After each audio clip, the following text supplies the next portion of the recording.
Welcome to the Tech Egg. Don't get scrambled. Enjoy the video. You begin by confirming the monitor's rated refresh rate and choosing the right cable. DisplayPort or dual-link DVI usually allow higher HC. Once done, update your graphics driver so new modes appear. Next, open your operating system's display settings and select the correct monitor if multiple are attached. Set resolution to native first, then check the available refresh rate dropdown. This first part removes common bottlenecks, so you can try higher HZ safely and predictably. Now you dive into the GPU control panel to create or select a custom resolution and refresh rate.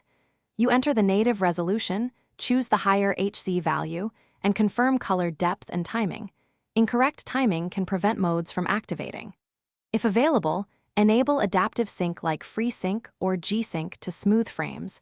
Make sure the game or app is configured to use the monitor's HC. Finally, apply the profile and observe for visual artifacts. This is where proper timing and driver settings matter most. You finish by applying the new refresh rate and testing with a dedicated refresh rate test or full-screen video to confirm stability. If the screen goes black, wait 15 seconds for the OS to auto-revert. If that fails, reboot into safe mode and reset to a known good mode. Make sure cables are firmly seated and try another port.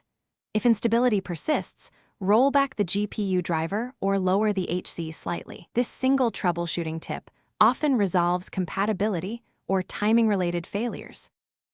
Thanks for watching. Consider subscribing if I helped unscramble your problems.